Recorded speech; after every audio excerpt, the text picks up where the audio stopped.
अस्सलाम वालेकुम जनाब। इस्लामाबाद लाहौर मोटरवे भेरा के करीब पेश आने वाला पुरस्कार वाक़या, जहां पर एक गाड़ी में मौजूद 4 अफराद मौत के घाट उतर गए।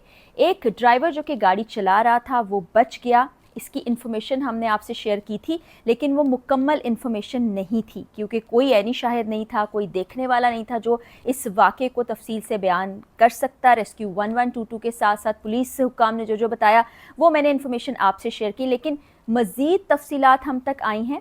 उमर कासिम ड्राइवर का नाम है जो उस गाड़ी को चला रहा था। उसने आंखों देखा हाल बताया, जो कुछ कल उनके साथ हुआ, तमाम अफराद के साथ किस तरह तड़पे, किस तरह उनकी तबीयत ख़राब हुई, किस तरह उनकी मदद को कोई नहीं आया और कितना वक्त गुजरा और ये सानिया किस तरह से रूनुमा हुआ, ये तमाम तफसीलात उमर कासिम ने अपनी ज़बानी बता डाली हैं। सबसे पहले तो लोग ये कह रहे थे कि ड्राइवर ही इसमें मुलव्विस होगा, ड्राइवर ही कसूरवार लगता है, उसने तमाम घर वालों को मौत के घाट उतार दिया होगा। तो मैं आपको बताना ये चाहती हूँ कि ये एक ही ख़ानदान के 5 अफराद थे जो लाहौर से जा रहे थे इस्लामाबाद। उमर कासिम उन खातून का बेटा था जो इस दुनिया से चली गई। साथ उमर की बहन भी मौजूद थी, बच्चा भी मौजूद था। 3 साल उसकी उम्र थी। कल की वीडियो में 6 साल मैंने बताया था, लेकिन अभी इन्फॉर्मेशन मिली है मुसद्दिका इत्तला के मुताबिक 3 साल का वो बच्चा था। बाकी वो 2 खातून और 2 मर्द नहीं थे। उमर कासिम वाहिद मर्द इस गाड़ी में मौजूद था। तीनों ख़वातीन थीं, जिसमें उमर की वालदा भी थी और बाकी कम उम्र ख़वातीन थी, नौजवान ख़वातीन थी, वो भी जान से गईं। हादसा किस तरह से पेश आया वो उमर कासिम खुद बता रहे हैं। उन्होंने मीडिया से बात भी की है और आप उनकी हालत देख रहे होंगे साइड विंडो में उनकी तस्वीर में कि अभी भी वो ठीक से बात नहीं कर पा रहे हैं। उनकी तबीयत काफ़ी ज़्यादा नासाज है। उस वक्त उनको रेस्क्यू करके इब्तदाई तिब्बी इमदाद देके लाहौर भेज दिया गया था, जहाँ पे सर्विसेज अस्पताल में उनका इलाज हुआ और उनके स्टमक को वॉश किया गया। और यहाँ के डॉक्टर्स ने भी बताया कि आपके स्टमक में जहर आलू चीज़ें मौजूद थीं, खाने पीने की अशिया में जहर था, यानी कि वो इतनी ज़्यादा कंटमिनेटेड हो चुकी थी कि वो जहर में तब्दील हो गई थी और यही इन तमाम अफराद की, बाकी 4 अफराद की जान जाने का सबब बना। ये उमर कासिम की जान बाकी थी, ज़िंदगी बाकी थी, या वो इम्यूनिटी सिस्टम उनका इतना स्ट्रॉन्ग था कि वो बच गए। वो ये बताते हैं कि हम बिल्कुल ठीक ठाक घर से निकले थे, हमने पेट्रोल डलवाया खानका के करीब और कुछ एक स्टोर से लेकर हमने पैटीज़ और जूस खा लिया और पी लिया। उसके बाद बताते हैं कि तबीयत एकदम से सबकी ख़राब होने लग गई। कहते हैं मेरी तबीयत भी शदीद ख़राब हो रही थी, लेकिन तमाम ख़वातीन साथ थीं और बच्चा था, तो मुझे ये था कि किसी महफूज मकाम तक पहुंच जाए। तो मैं काफ़ी देर तक कोशिश करता रहा कि गाड़ी चला सकूं, लेकिन एक मकाम पे आकर मेरी हिम्मत ख़त्म हो गई। मैंने गाड़ी को रोका और मुझे कोई होश नहीं है। लेकिन वो कहते हैं कि हल्का हल्का जैसे ख्वाब की कैफियत है। मुझे याद पड़ता है कि काफ़ी देर तक हम वहाँ पर खड़े रहे। उमर ने बताया कि मैं अपनी आंखों से देख रहा था कि किस तरह सबकी तबीयत ख़राब हो रही है, लेकिन मैं बेबस था, मुझ में हिलने की ताकत नहीं थी। इतनी ताकत नहीं थी कि मैं दरवाज़ा खोल के गाड़ी से बाहर चला जाऊं, किसी को मदद के लिए पुकारूं। और उमर के मुताबिक तकरीबन 1 घंटे से ज़ायद का वक्त लग गया जब रेस्क्यू टीमें वहाँ पर पहुँची और फिर शीशे को तोड़ा गया, इनको बाहर निकाला गया। और उमर का ये भी कहना है कि एक ही एम्बुलेंस वहाँ पहुँची थी जिसने बारी बारी एक एक करके तमाम अफराद को करीबी अस्पताल जो कि भेरा में मौजूद था मुंतकिल किया। उनका ये कहना था कि अगर बर वक्त वहाँ पर हमें इमदाद दे दी जाती तो शायद जान बच जाती मेरे ख़ानदान की। बच्चा जो है उसके बारे में बताया जाता है कि जिस वक्त अस्पताल उसको पहुँचाया गया तो उसकी चंद सांसें बाकी थी, लेकिन वो 3 साल का बच्चा भी जांबर ना हो सका और इस दुनिया से चला गया।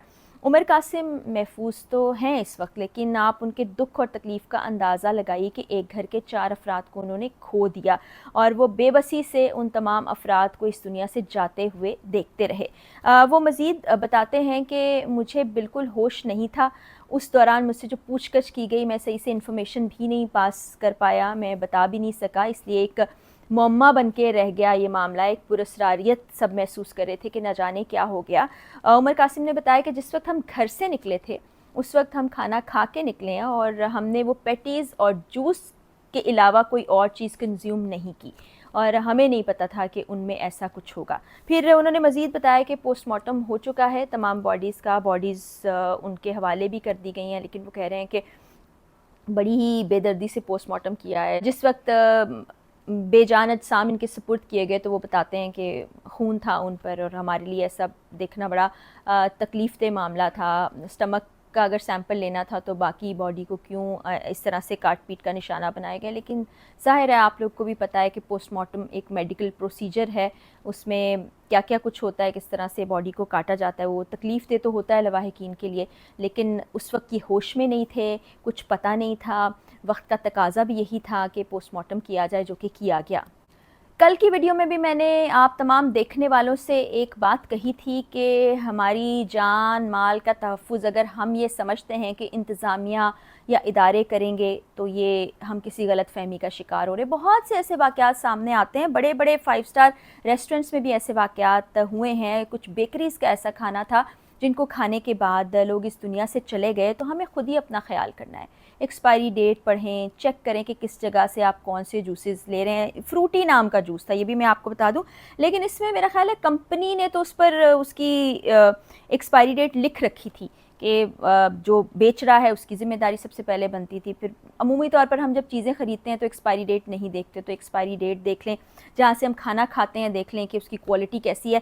میری کل کی ویڈیو کے نیچے بہت سے لوگوں نے اپنا ایکسپیرینس شیئر کیا ہے موٹر وے کے حوالے سے کہ جب کھانا کھانے کے لیے وہ کسی جگہ رکتے ہیں, پیسے تو وہ بہت زیادہ وصول کر لیتے ہیں لیکن کھانے کا ٹیسٹ خراب ہوتا ہے. کچھ نے تو کہا کہ اس میں سے سنڈیاں نکل آئی تھیں کھانے میں سے. آپ کامنٹ سیکشن میں جا کے دیکھیے گا, آپ کو لوگوں کے کامنٹس ملیں گے, اور وہ کہہ رہے ہیں کہ موٹر وے نہیں ہارر وے ہمیں لگنے لگ گیا, کیونکہ اس میں اس طرح کے واقعات ہوتے ہیں. کبھی کسی کو جنسی زیادتی کا نشانہ بنایا جاتا ہے, کبھی کسی سے ڈکیتی کا واقعہ پیش آ جاتا ہے. ابھی ایک پراسرار واقعہ سامنے آ گیا. میں پھر وہی بات کروں گی کہ فوڈ اتھارٹیز ہیں, کوالٹی کنٹرول اتھارٹیز ہیں, موٹر وے کی انتظامیہ ہے, وفاقی پولیس ہے, وفاق کا ادارہ موجود ہے, تو وہ ان تمام چیزوں کو کیوں نہیں دیکھتا ہے.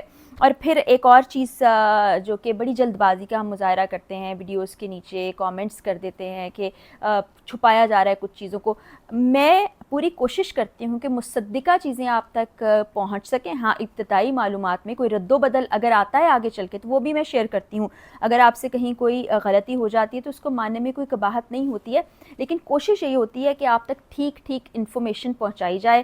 اور میری ویڈیوز آپ دیکھتے ہوں گے, کوئی ایسی کوشش نہیں کی جاتی کہ باتوں کو بڑھا چڑھا کر پیش کیا جائے یا کوئی غلط انفارمیشن آپ تک پہنچائی جائے. جیسی انفارمیشن ہوتی ہے آپ کو ڈیلیور کر دی جاتی ہے, اور زیادہ تر یہی کوشش ہوتی ہے کہ اصل حقائق آپ کے سامنے رکھے جائیں. ابتدائی جب تفتیش ہو رہی ہوتی ہے نا, تو پولیس ذرائع سے, جو ہمارے ذرائع ہیں کچھ, ان لوگوں سے کچھ ایسی انفارمیشن آ جاتی ہے جو کبھی کبھی آگے چل کے تبدیل ہو جاتی ہے. وہ بھی میری کوشش ہوتی ہے کہ ویڈیو کے ذریعے سے آپ تک پہنچایا جائے. تو بہرحال یہ اپڈیٹس تھیں. اب یہ بدقسمت خاندان جس کے 4 افراد اس دنیا سے چلے گئے, اللہ تعالیٰ ان کو غریق رحمت کرے اور ہم تمام لوگوں پر بھی رحم کرے. تو یہ ایک پراسراریت ہے جو ختم ہو گئی, معمہ جو ہے وہ حل ہو گیا. اصل کہانی یہ تھی جو ڈرائیور نے اپنے حال کو خود ہی بیان کر دیا. تو اس پر اب ہم اتھارٹیز کو بار بار احساس ہی دلانے کی کوشش کر سکتے ہیں, جو ہم کرتے رہے ہیں. اللہ تعالیٰ ان کو ہدایت دے اور اللہ تعالیٰ ہم تمام لوگوں کا حامی و ناصر ہو. اجازت دیجیے, اللہ حافظ.